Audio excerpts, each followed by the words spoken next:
This is actually interesting to do because I'm used to being behind the camera, so being in front of it is quite a change. YouTube has become kind of our new television, which is really weird to say and even harder to understand, but I will try my best. So YouTube was created in 2005 and vlogging or like video blogging became very, very popular. For me, YouTube kind of created what I like to call a content war between network television and internet.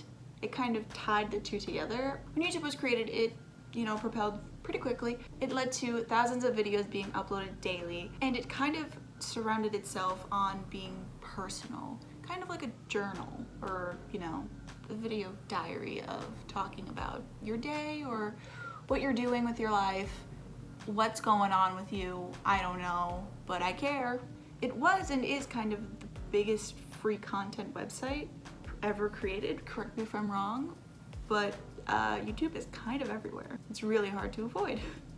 What was new and different was that all you needed was a camera, a computer, an internet connection, and you were pretty much good to go. So now that the basis of YouTube is covered, I'd like to, move into what I think YouTube is compared to network television. Generation-wise, I think that network television is more of a Gen X version.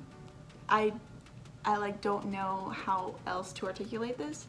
It was very limited and very controlled in itself. What I think YouTube did was kind of broke that seal and it created something that, the world has never really seen before. As I view cable television as the Gen X, YouTube and streaming websites like Netflix kind of are the millennial or the Gen Z or, I'm still trying to figure that out right now. This new, cheap, and easy way of getting millions of eyes on you, expose the world to some great content and some not so great content. Thus begins our journey into the new wave of entertainment.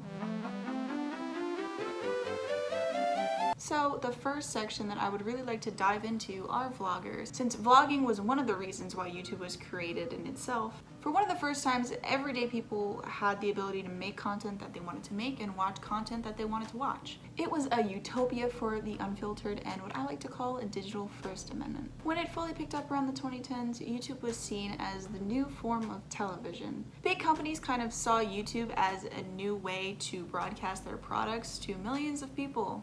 And kids are the easiest targets to sell to, as they don't recognize the signals of manipulation. Kids are being sold something that they don't really need, but because Beauty Vlogger 98, who has a face full of Botox and on-call dermatologist, hair and nail extensions, are saying that it's the best hair, nail, and skin supplement they've ever used. The kids would proceed to beg their parents to buy it. The parents don't really watch the content because, why would they watch that when they have cable TV? So the parents would just say yes and buy it for them, thus a sale. That's how sales work. Not only has YouTube kind of strayed away from free content with the creation of YouTube Premium, which is a subscription so you don't have to see ads and you can see content that has a higher production value and to get something we like to call higher quality content.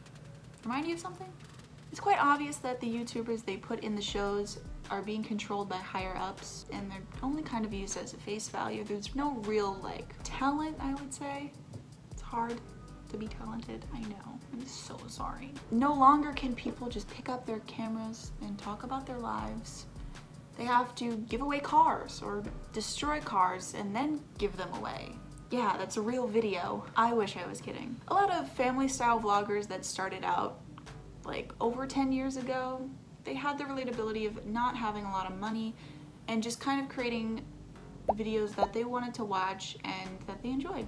But now that they've gotten the subscriber count that will make them a lot of money, they kind of create videos that are only relatable to people who live their lives. But now with vloggers making the salary that they make, they can't really connect to their audience anymore. Vlogs are kind of getting to be as controlled as network television with the insertion of mid-roll ads, beginning ads, and even ads that are just on the side of the page. You can't really escape it unless you pay for the YouTube Premium.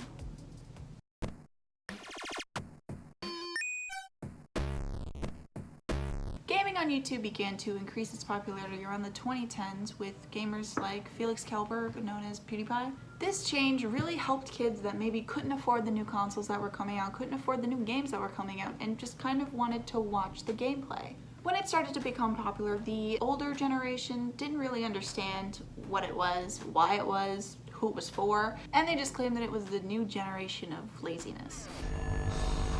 What the fuck? I was so worried about freaking Bonnie over there. I thought I was gonna die. But if you really think about it, every generation prior has called the next generation lazy because, you know, they didn't join the military, or, you know, they didn't walk to school and they had a car. It just happens with technology. It's an interesting relationship that stems on the fact of humans and the way that they are. They're in competition with themselves all the time, and they always want to be right, and they always want to be the best. Back to the topic. Once it blew up, just like vloggers, gamers became the new target for companies to sell their products to millions of people, as their influence just felt more genuine.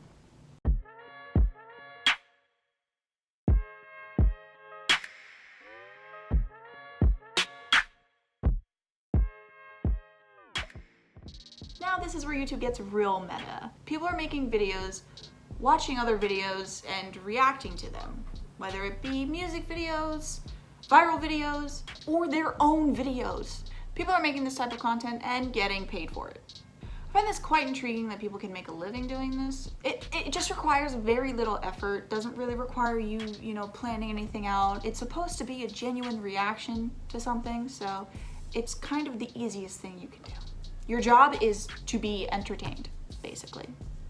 Some commentators are actually enjoyable to watch because they create content that they want to see in kind of the aspect of adding a couple jokes in to make it comedy and make it original and not make it just like a boring video of me being like, oh, wow, no way. Did she do that?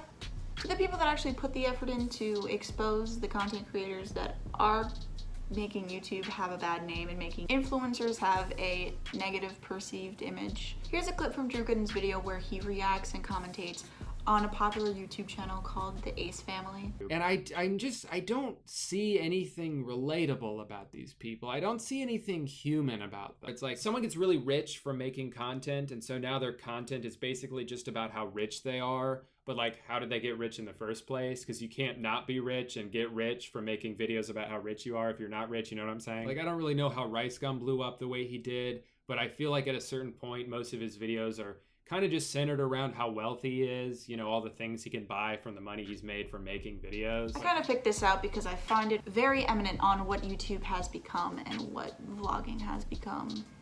Now with this content war going on currently still, YouTube is making a lot of money, YouTube is profiting a lot, so obviously something is working. We could sit here for hours and hours and hours and discuss how YouTube has evolved and how the content is great or bad or whatever it is, whatever content that's being made. But in the end, it's all subjective.